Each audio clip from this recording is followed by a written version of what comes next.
All right, hello, and welcome to the sonic choking webinar. My name is Trey Walters, and I am the chairman and founder of Applied Flow Technology. I started AFT 30 years ago and have been working on sonic choking with our AFT Arrow software. I was the original author of the AFT Arrow software, and a lot of the content today comes from I'll talk about it, but a technical paper that I wrote this summer for ASME. So we'll get into that. And so let's go ahead and get underway.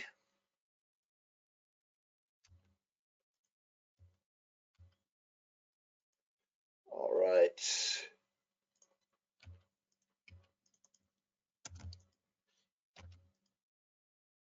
All right. Trying to get my pointers figured out. Okay, so this is what we're going to talk about today. We'll just talk about some basic concepts around sonic choking, background on the topic and compressible flow. What is sonic choking? The three geometric situations where sonic choking occurs, and some useful equations in sonic choking. Some simplified examples of some complicated physics. So we're going to talk about sonic choking in connected pipe sequences, and then multiple sonic choking points in series and in parallel. We'll talk about a few real world applications, and then also accounting for things that are that I would call the hard stuff: heat transfer, real gases, elevation changes, things like that. Some industry examples, what to look for and avoid in software solutions, and some conclusions. Well, I'm having some trouble advancing things, so let me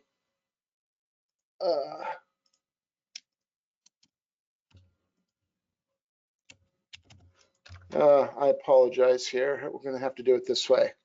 The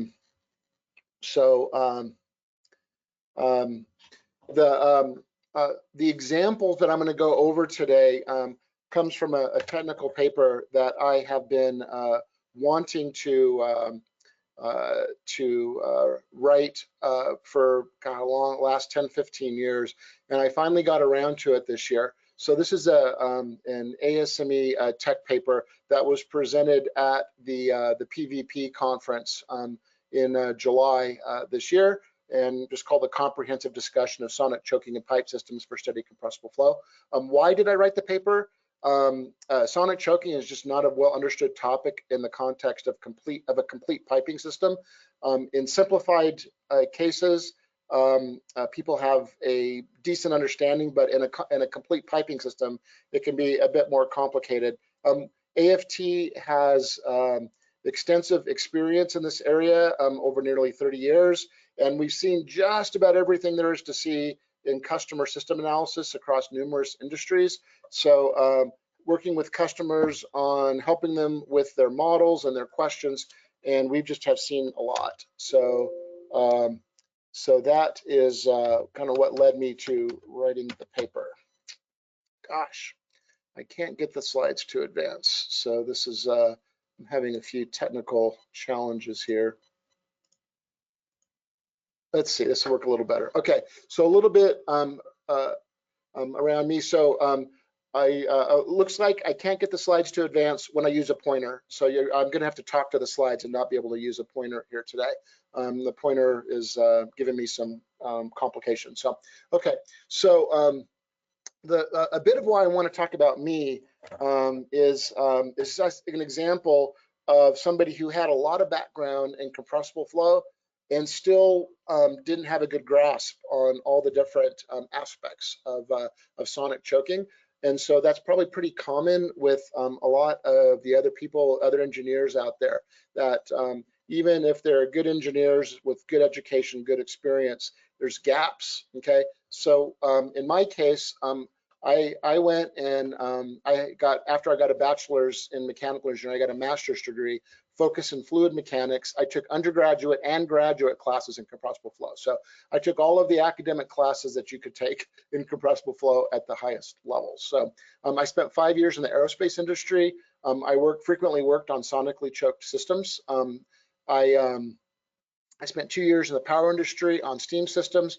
I was the original author, as I mentioned earlier, of the Arrow commercial software. It was written in 1995. And even when I was actually at the point of writing the Arrow software, I thought I had a good grasp of this.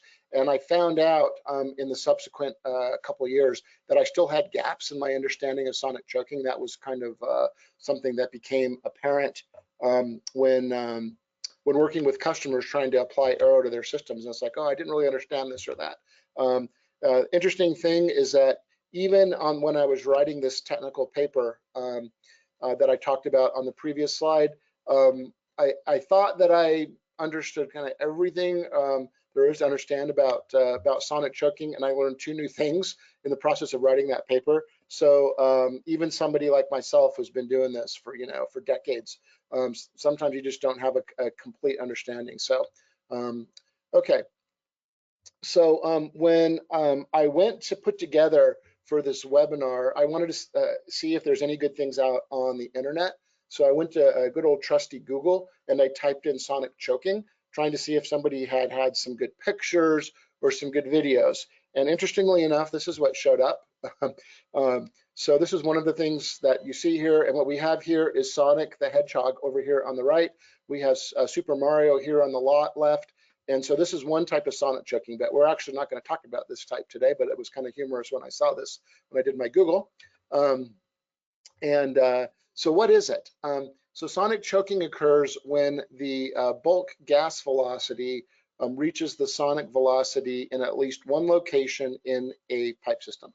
When this happens in a sequential pipe flow path, then if you lower the downstream pressure, then you don't get any more flow.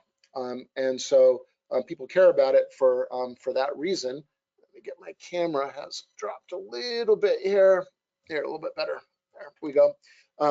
And so people care about it because it disrupts the delivery of flow in gas piping systems. We're going to focus only on gases today, which means that we're dealing with single phase, superheated, steady state gas flow. Something similar happens in 2-phase flow, but it's similar, but it's different. And we're not going to talk about 2-phase. So we're just going to be dealing only with a single phase gas here today, superheated conditions. Oh, wrong way. Here we go. So when you come and you're trying to do some computations on a pipe system, and I say a pipe sequence, so it could be a single pipe or a sequence of pipes in series. There's kind of 3 possible combinations that you can solve. I call them the A, B, and C. B and C both have known flow direction because for B, with the flow rate at the end of the pipe, you know the flow is going that direction. And then also with C, with the flow rate at the beginning of the pipe, you know the flow direction. For case A, you have a pressure, beginning pressure at the end, and the flow is going to go, assuming it's horizontal, is going to go in the direction of decreasing pressure, right? So the direction of flow in A depends on whether the pressure at 1 is higher or lower than the pressure at 2, okay? So we're going to really kind of focus on the case right now, just like we're going to be dealing with the pressure at 1 being higher, just realizing that there are cases where the pressure at 2 could be higher, the flow will go the opposite direction.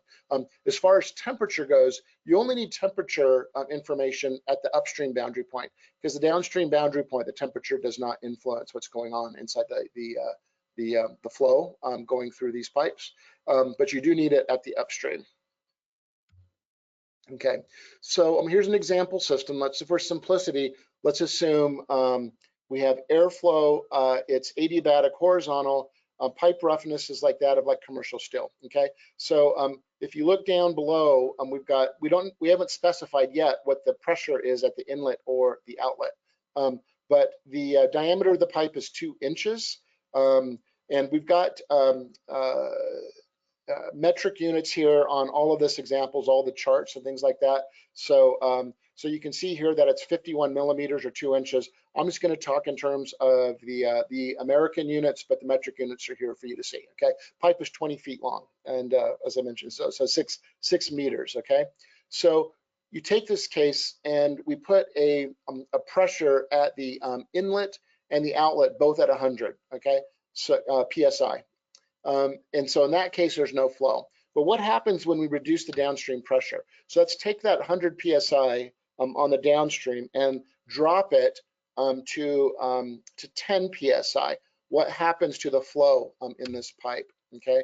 And so what you'll see over here is along the bottom is the pressure at the outlet, and then what the mass flow rate is here in the system. So obviously here, when the pressure at the outlet is 100 here at the left on the x-axis, there's no flow, and as you drop the pressure along the lower axis there, the flow increases. You get to a point when the downstream pressure is at 34 psi that you can see the flow rate hits a maximum and it levels out, and that's the point at sonic choking right here.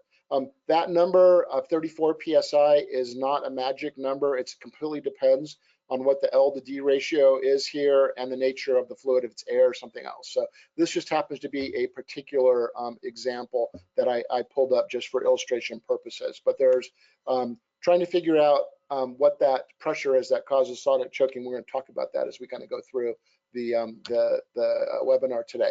Okay, let's talk about the other case. Same system we had before, but rather than dropping the downstream pressure, we're going to increase the upstream pressure.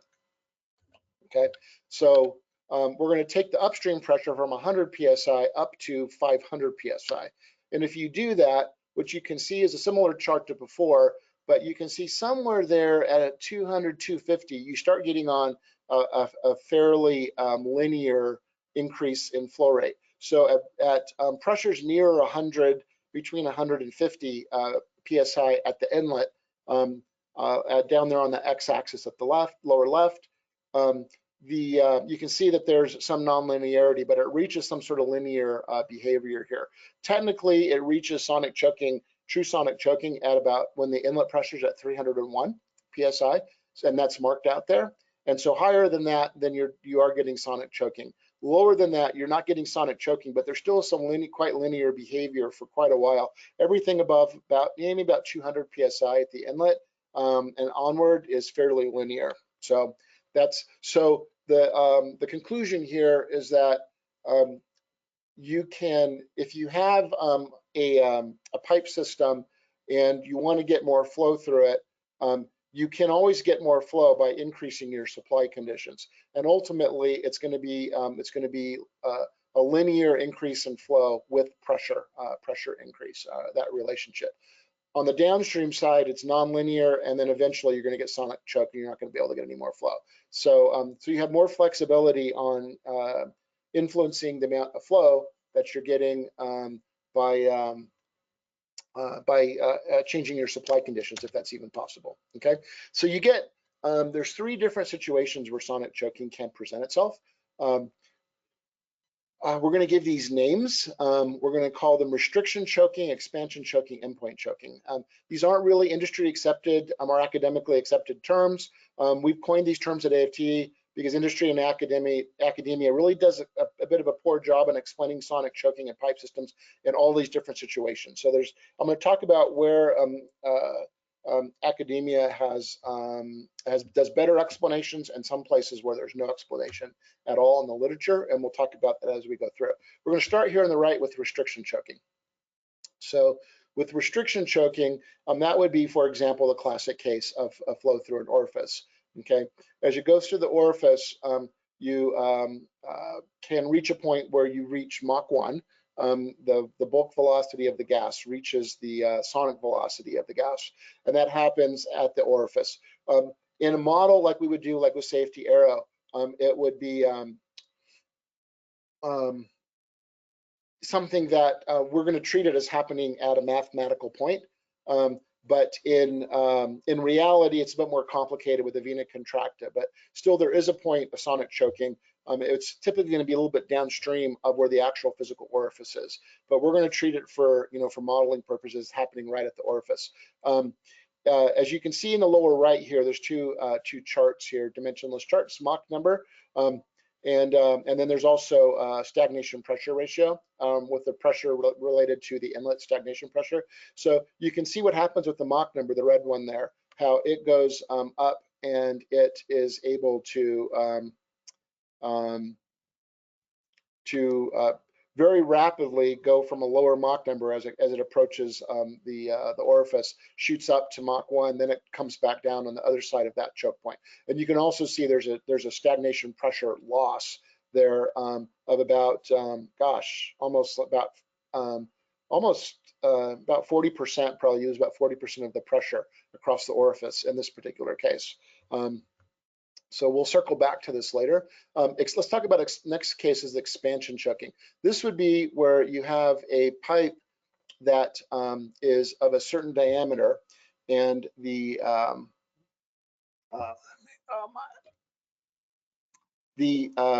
there's an increase in diameter, either like you go from from a 6-inch to an 8-inch pipe, or if you're going into a header or you're going into a diverging T. But there's some sort of an increased area downstream of this pipe. And so you can get sonic choking at that transition point from a smaller flow area to a larger flow area. So what we call that expansion choking. If you look at the same sort of chart at the lower left, you can see the Mach number. What it does is it asymptotically approaches Mach 1 as it comes up to this point of a choke point at that point of expansion. Then it drops down, and then the Mach number starts going up again. You can see what's happening in the stagnation pressure here. There's actually, in this case, there's very little stagnation pressure drop. It can be big. In this case, it's just not that big. You can see down there, it's like 5% or something on the blue line. Okay, the final one is one that is also, this one's relatively well understood, I'd say, by the engineering community, academia, and industry. We'll call that endpoint choking. And that is where the flow is navigating and trying to reach the end point and the pressure at that end point, and do that just with with a kind of continuous function behavior. And what happens is you can reach a point where it cannot meet and reach the downstream pressure without choking. So that's, you look at the red line in the lower right there, and you can see how the red line asymptotically approaches Mach 1, and then you can see what's happening with the stagnation pressure, that blue line there. Okay, let's go ahead and take a look at what does the literature have to say about these three types of geometric situations. Okay, so the only type of sonic choking that's discussed thoroughly in the literature is endpoint choking. Restriction choking is discussed partially in the literature, and people talk about choking up to the orifice, and rarely does anyone ever talk about the conditions downstream of the choke point. And that can be really important. So this is partially talked about more the upstream part of the choking and not the downstream part. The final one here, expansion choking, I never see anybody talk about this really anywhere in the literature. So there's really very little information on, just to be aware of this. And this was a big gap in my knowledge. I understood, even when I was at the point, like I mentioned earlier, of I'd had all of my academic training and 7 years of industry experience, and this is one that I did not understand actually happened. And we had written Arrow 1.0 and got it out into the marketplace. People were encountering this, and it dawned on me, oh, of course, this is what's going on. And so we had to make some modifications to Arrow back on version 1. We're talking like literally like 1995 and 1996 to better handle the situation. So now it does it great, but it's something that is often overlooked, and people don't understand that's happening in their system. So you want to understand that it can happen and where it might happen. Arrow, of course, can help guide you through and help you find that out, so you can make sure that you're delivering the amount of flow that you think you're going to deliver. So there's over on the right, I'm not going to go over this, but there's a bunch of terms that we'll talk about today. It's also in the tech paper. Pretty standard terminology. One thing, as you can see, down about 2/3 of the way down is a gamma. That's an isentropic expansion coefficient. People often call that K. So we're going to call that gamma. It's approximately equal to the CP over CV specific heat ratio. And then we have a capital Z, which is a real gas correction factor for real gas behavior, non-ideal behavior, and then a lower Z, which is for elevation. Okay, so getting back over on the left, if you take statement of just mass conservation of a gas, one of the textbooks is one of my favorite ones on compressible. I have a couple favorites. This is one of them.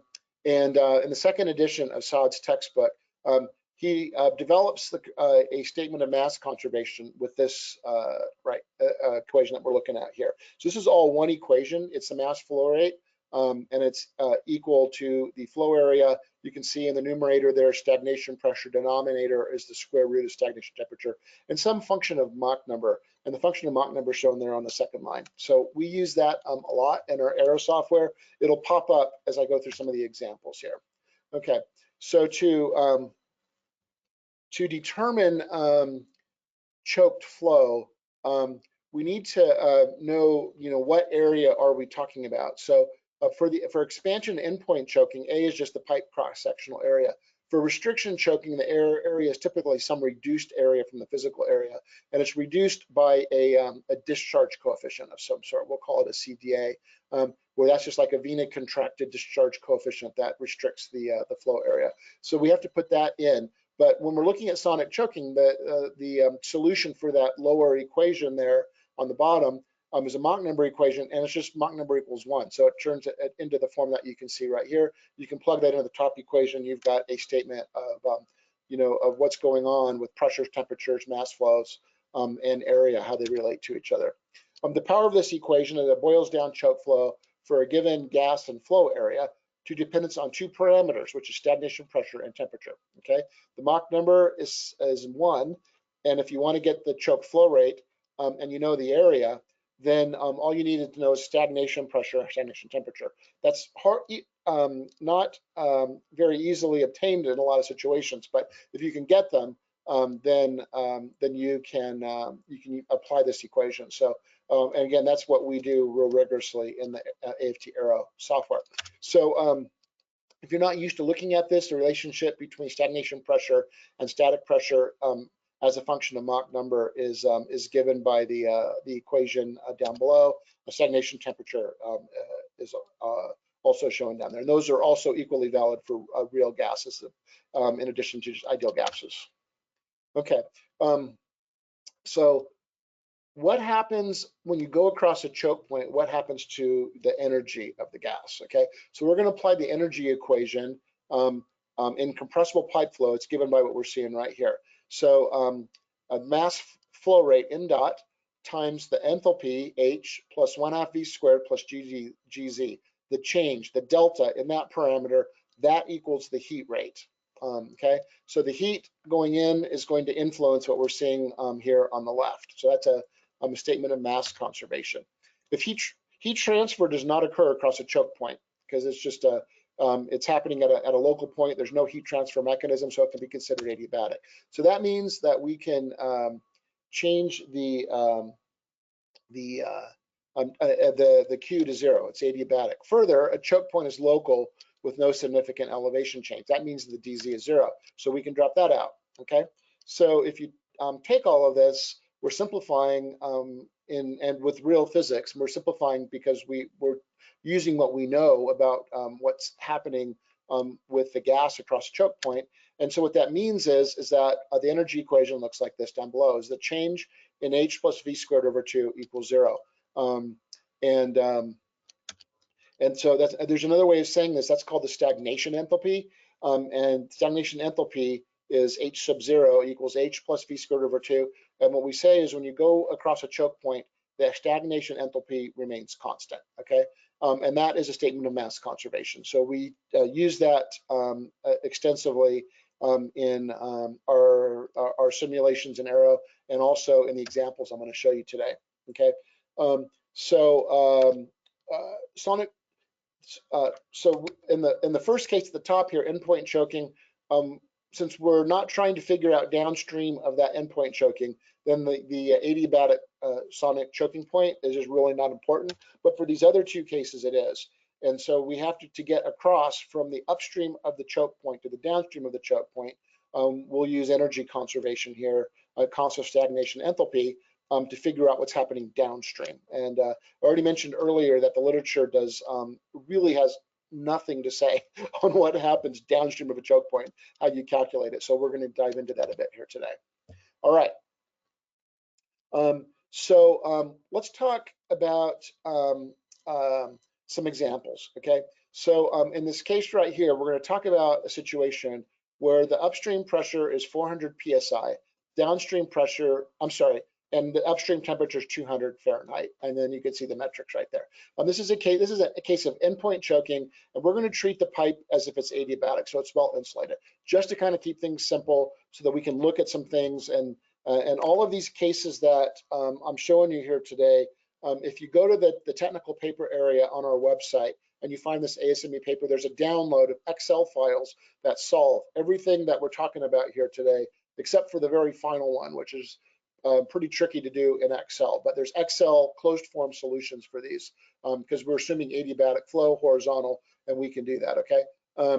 There's also Arrow models that you can get for these cases as well that show you how these are all solved. So we're going to talk about single choke points, multiple choke points, and how you solve them. So this one here, as I mentioned, the downstream pressure is 80 psi. Sonic choking occurs at the end of the pipe as it exits into a fixed pressure of 80 psi. The diameter of the pipe is 3 inches, length is 100 feet. Okay. You can do the calculations in the lower left there, that equation, that's the statement of mass conservation. And if you do that, then you can determine what the flow rate here is 26 pounds a second. And then what the pressure is at that choke point. And so you can tell it's choked because that pressure, that 95 PSI it's showing down in that table, is higher than the 80 PSI. Okay, this is a case when you look at the A, B, and C boundary conditions. This is a case A, where we know the pressure at the beginning and the pressure at the outlet. So this is a case A, a boundary condition situation. So we attack the calculation as if it's a situation of case A. Okay.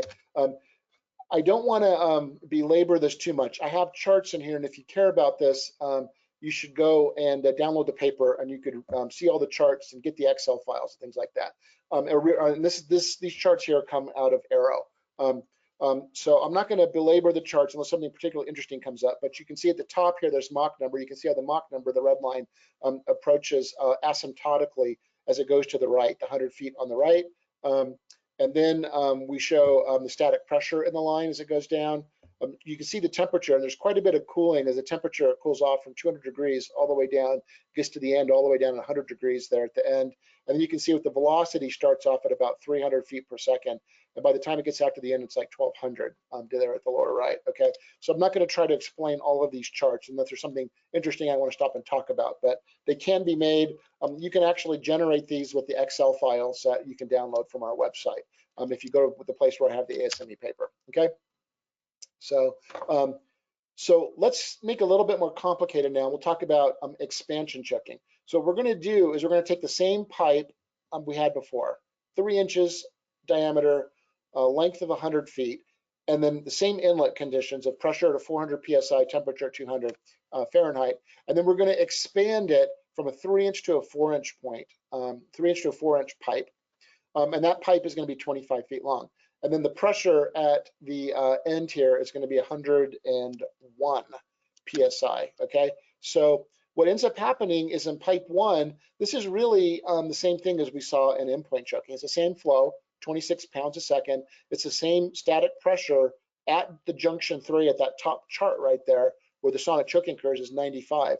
And then what happens, as you'll see, is that the flow rate, of course, in pipe 3, which is the 4-inch pipe, is the same for continuity reasons. You can see the pressure there at the inlet or at the exit as it discharges down there. So in that pressure is lower, it's 100.6, and we chose that 101 up above as the point of the discharge pressure. Then there's no choking point there.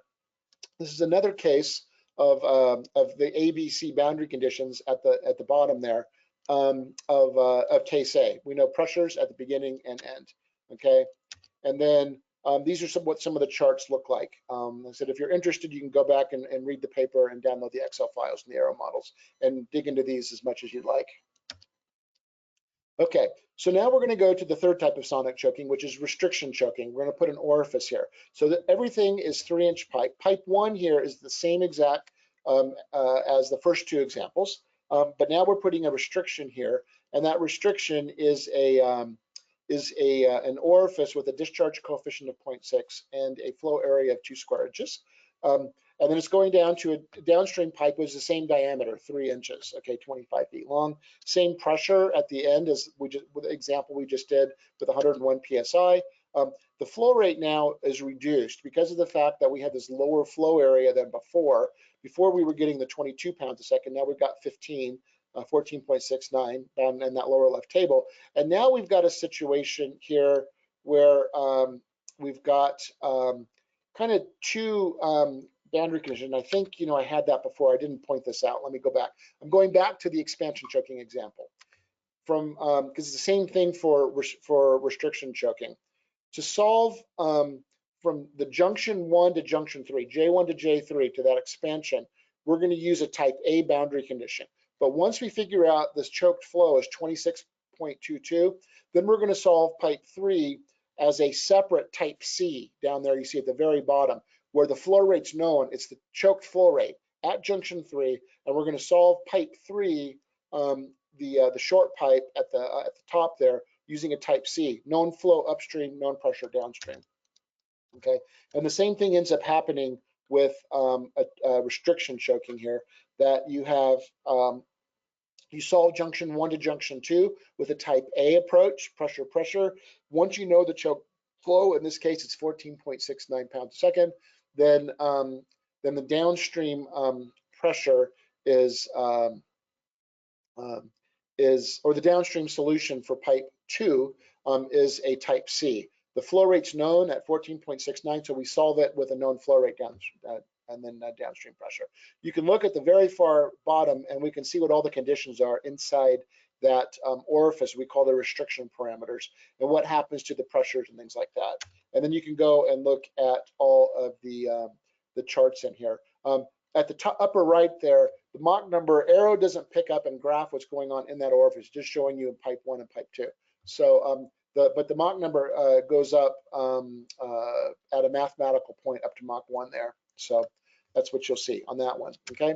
Now, so let's talk about multiple choking points in series. The first choking point. This is something to understand when you got multiple choking points in series.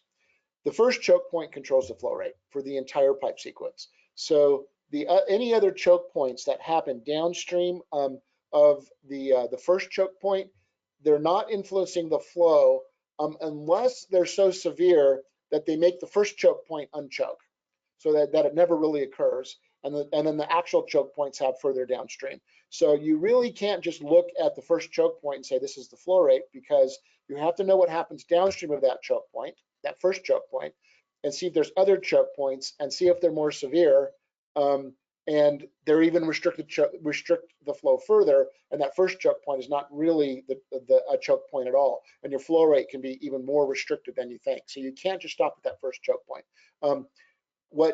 So downstream choke points after the first one, they can potentially disrupt or eliminate upstream choke points. And they also, what they do is they redistribute all the conditions, pressure, velocity, temperature. They redistribute that in the pipes downstream of that first choke point.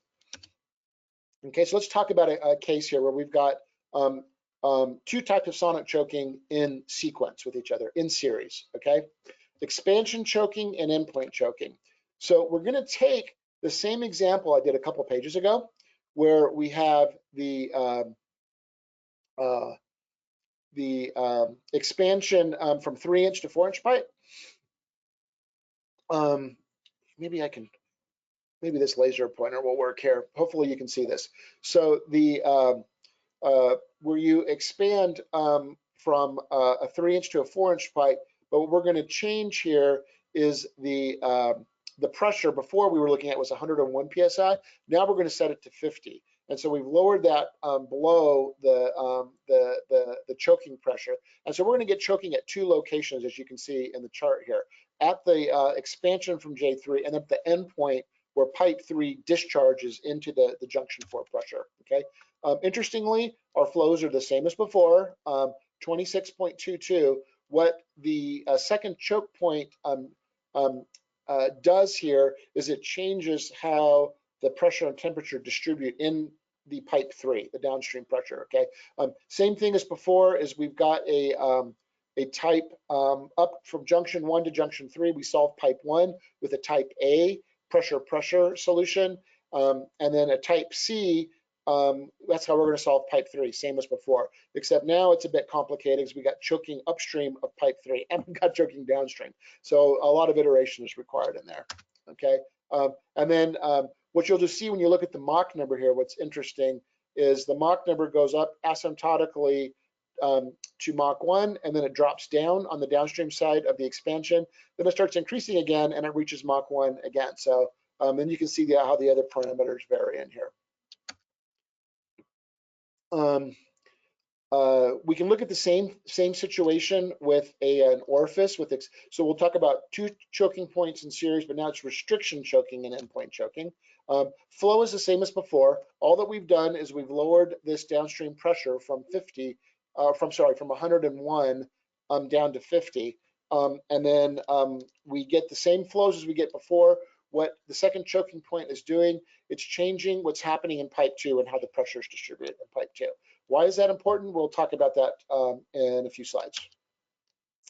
Restriction properties at the orifice are the same, and then you can look at all the charts, how everything varies in pipes 1 and 2 here.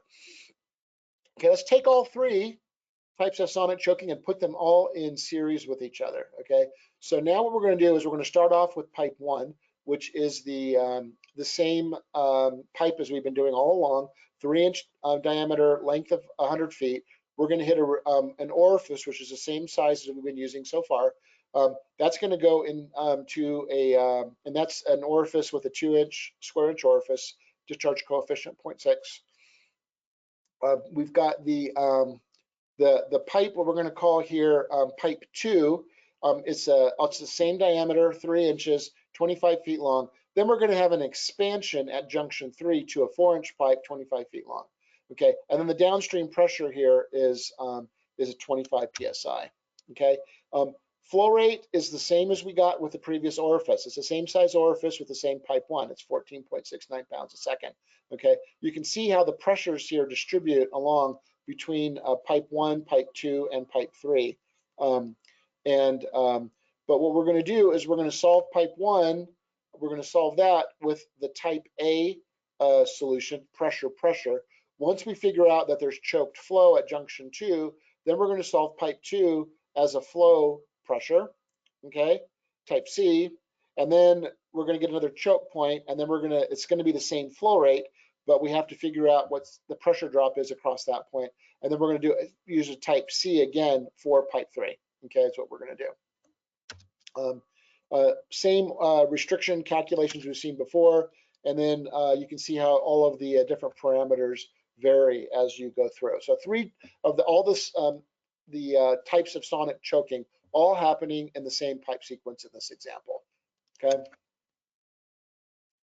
Now let's make things a bit more complicated. Let's put some things in parallel. So we have in this case are actually 4 sonic choking points.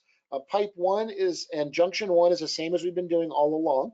It's a 3-inch diameter pipe, 100 feet long, inlet pressure 400 psi, temperature 200. Okay, there's a split, and then there's an asymmetrical piping downstream of the split. Okay, both of these orifices are the same as we've been doing so far. 2 square inches discharge coefficient of 0.6. The pressure at both of these pressures at junction 13 and 23 are the same. It's 35 psi. Okay, at both of these. And so, but what's different here is that this pipe here, we'll call this is pipe 11, and pipe 12 is the same here. Is they're both 25 feet long, 3-inch, and these pipes down here is 60 feet long. These are 25 feet long, and then pipes 21 and 22 are both 60 feet long. So it's asymmetric, which causes the flow to distribute differently. And so you might want to know how much flow am I going to get to each one of these delivery points. And then on top of it, there's another choking point at the end of pipe 12 and pipe 22. So we've got 4 choking points here.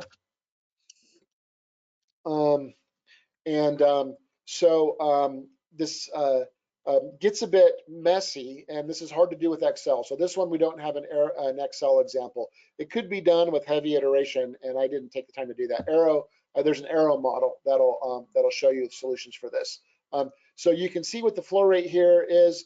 There's an unequal flow because of the asymmetry. The top path gets 11.27 pounds a second. The bottom path gets 10.8.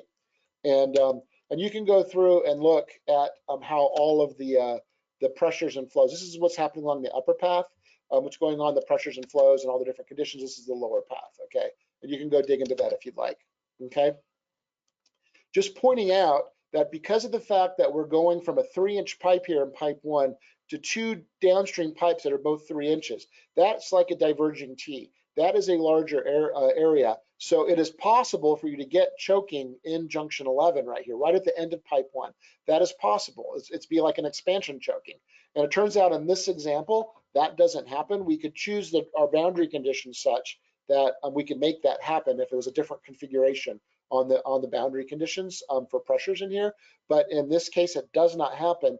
But if you're not aware of that and you're doing everything based on the orifices, you might be saying, hey, I'm going to get this flow of 20 pounds a second through the system, and you're going to get a restriction here that you didn't know about. And you're not going to understand why you're not getting the flow that you were expecting because you didn't realize it, but that choke point is there. Our case right now, it doesn't happen. So we've only got 4 choke points, but there could be this particular, just looking at this system, I could point out 5 places where you could potentially choke, 5 and only 5, no more, where you could potentially choke, and only 4 of them choke in this case. Okay, the hard stuff is heat transfer disrupts things because it influences, well, friction disrupts things because it changes, you lose pressure, and then heat transfer changes your temperature. And all of these choke point calculations require local knowledge at each one of these junctions of the local stagnation pressure and local stagnation temperature. So you can't cheat and use the stagnation pressure and temperature here at the inlet for what's happening down here because there are changes in stagnation pressure and stagnation temperature along the way. And so you have to do all of the calculations upstream of the choke points to get the correct stagnation pressures and temperatures at the choke points so you can do an accurate calculation of the choke points. So that's hard to do. Real gases makes things harder. Elevation changes makes things harder.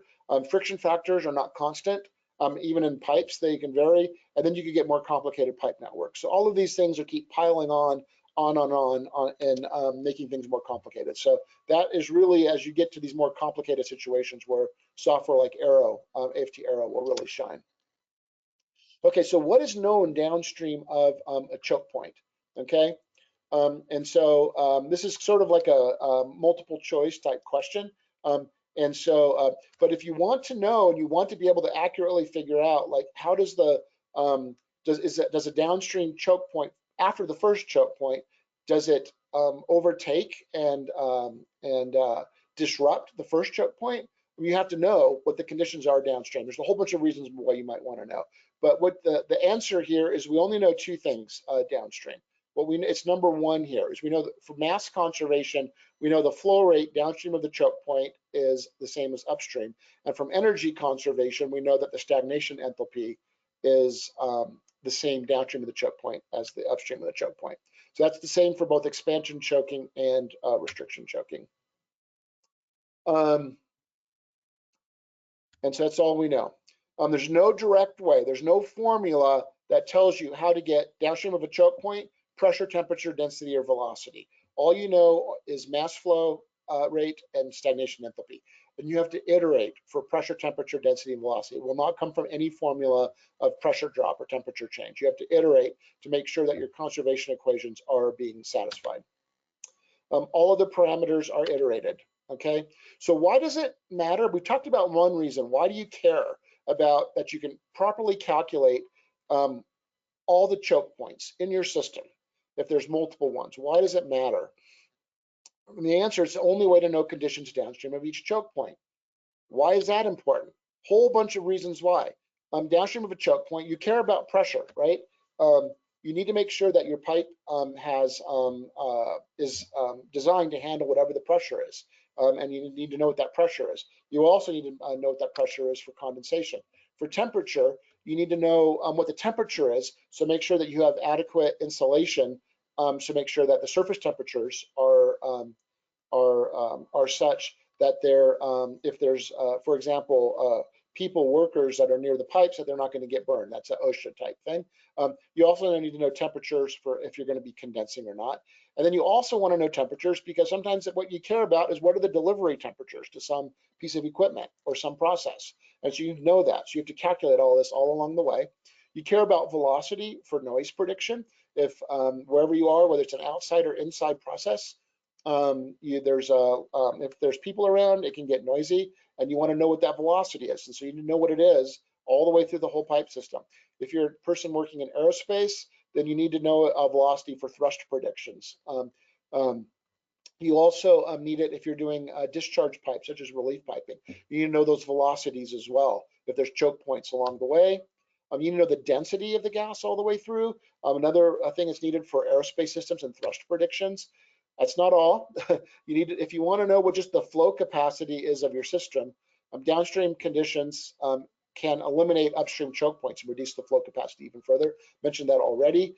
And then if you're wanting to do something like a transient flow calculation with, like for example, our AFT Extreme software, transient compressible flow, you need to know all the pressures, temperatures, densities, velocities everywhere, so that you can initialize your system so you can do a transient calculation. So those are all reasons you might want to know.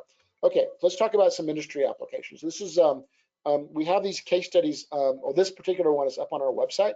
It's done by a company called Fern Engineering. It was a natural gas delivery to a gas turbine, and it was a Rolls-Royce Avon gas turbine. And so there were delivery points of the gas at 8 discharge points around the periphery of this gas turbine. These are the 8 delivery points. This was a natural gas supply point, and it came in and it delivered flow through all of this configuration. And then it turns out that you're getting choking at all of these places all along here. What they cared about was what were the delivery temperatures at each of these 8 points, because if the temperatures were not uniform, it could cause something called exhaust gas temperature spread, or EGT spread. I'm not an expert on this. It was very important to Fern Engineering and the gas turbine people to get as uniform temperatures as possible for reliability of the turbine. So they wanted to know what that was. So they had to be able to figure out what were the temperatures after you go through the choke points, what were they downstream, and what were they delivered, okay? This is another example one of our customers did, which is Orbital. They were working on a NASA aerospace plane called the X-34. And so this was a 4,000 PSI nitrogen system that was used for when the aerospace plane was not in the atmosphere, it was in space. The wings aren't going to do any good for control. So they had these reaction control system here located at the back of with these 10 thrusters that would allow them to change the orientation of the vehicle. So they had these 10 thrusters, and so different thrusters would be on at different times. This particular scenario has 4 thrusters going out. The discharge here is out to absolute zero, hard vacuum, it's space. Starting at 400 PSI, there's a regulator here at 1100 PSI where you're going to get sonic choking, okay? And so you'll get choking across this point and these other 4 discharge points. And they wanted to know how much thrust how much flow am I going to get? What's the pressure and velocity? So they could figure out thrust. Okay. Another example here. This one has not been published. This is one that was done with one of our customers doing something with steam. And I would love to publish this, but they have never given us permission to do that. But they had this relatively low pressure steam injection, and maybe like 300 PSI over here at the left, going through and distributing out at all of these discharge points, okay, for steam injection. And these are all these nozzles. And they had been building this for many years, and they knew they were getting sonic choking down at all these points. But they were trying to improve the performance of this particular injection device, and it never worked out kind of how they thought. And once they built the model of it, they found out, oh my gosh, I've got expansion choking going up here. They never knew that. So once the light bulb went off, they had some tools in order to change their design in order to get the increased performance that they had been seeking. Okay, getting close here to the end. So what to look for and what to avoid in software solutions. So first of all, obviously we're AFT, and our AFT Arrow software can handle all these things. If you're using other software, then here's some questions you should ask. And we hear this all the time from customers who've used other software out there, and they've had trouble getting accurate calculations that have caused some problems for them on projects. Okay, because the software did not do all the things I'm going to talk about here on this page and next page. Okay. Required minimum capabilities. The software should have to be able to calculate all three types of sonic choking that I talked about earlier in section 3. Okay, the ability to predict conditions downstream of choke points, as described on slides 32 to 33. This will require a proper solution of the energy equation across each choke point, which is constant stagnation enthalpy. Okay. Third, ability to predict multiple choke points in series and in parallel. This can be quite challenging, and engineers should verify this. At minimum, there's a model on slide 27. We give you an arrow model, and I give you results in the ASME paper. And at minimum, the software should be able to solve the example on slide 27 with 4 choking points. Fourth, ability to predict flows, pressure drops, and thermal conditions from the supply point up to each choke point, so that the slide 16 mass conservation equation can be solved with valid solutions at the choke point, not using some conditions further upstream, but the stagnation pressure and stagnation temperature at the choke point. Okay, so those were things I'd say are minimum conditions. If we go on to slide 41, these would be desirable things to have. Desirable things is handle real gas modeling. Even for air, especially at higher pressure and temperature conditions, you need that real gas modeling capabilities. So has to be able to do that. Handle heat transfer modeling, so you're not always assuming that it's adiabatic. I mean, if your system is well insulated, maybe adiabatic is relatively good, but sometimes you don't have that. So you need to be able to handle the heat transfer from the gas to ambient conditions, and also the ability to handle pipe elevation changes. Okay, conclusions. Sonic choking can occur in 3 types of geometric situations. It can occur in series and parallel flow systems. Accurately determining flow conditions at the choke point is essential to obtain an accurate choked flow rate. Only trust software solutions specifically designed to handle all the possibilities. So I know that Arrow can handle all of these cases that we talk about here. I'm aware that other software out there can't. And so there might be some that can, but a lot can't. So be really careful in evaluating that, what it can and can't do. And so we've got about 5 minutes for questions. I've been looking on here, and I haven't seen, oh boy, I haven't seen anybody post any. Oh, here, I had my checkbox on wrong, and I didn't see all the questions that were coming in. So so let me go through. So let me expand this out. Come on, come on. I apologize, I was not seeing the questions coming in here along the way. So forgot how to.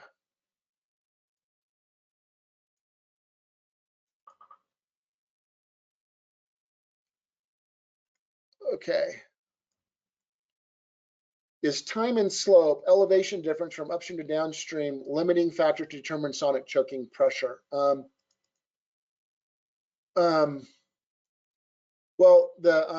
if you're talking about the slope being elevation changes, I don't think it's a limiting factor. It just changes your local pressure and your local temperature at the choke points. So it will impact. It's not necessarily a limiting thing. And time is, we're talking about steady state here. So in a steady state situation, no. A transient situation is more complicated, and that's in that case you'd be wanting to look at, like, say, our extreme software that can help answer that kind of thing, what's happening from a transient point of view. Okay, so that is the only question that I saw. So I think we're going to go ahead and call it good for today, and done a few minutes early. You can find contact information for me certainly on our website, treywalters@aft.com. If you have any more questions, feel free to email me, and I or someone else here at AFT will get back to you if you have some questions on this. Check out the ASME paper. I will take a quick look right here. Here's where you're going to find it. If you go, I'm going to show you real quick here. Oh, come on.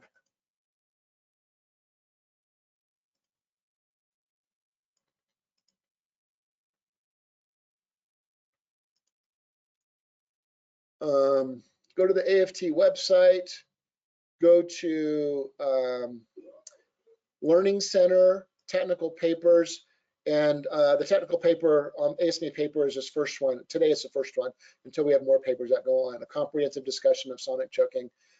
Here's the paper, here's a data file that's a zip file that has all the different Excel files and arrow models that you'll need in here. So if you go look at that, that'll explain a lot of more background details on what we were talking about here today. So thanks for your attention, everybody, and have a good day.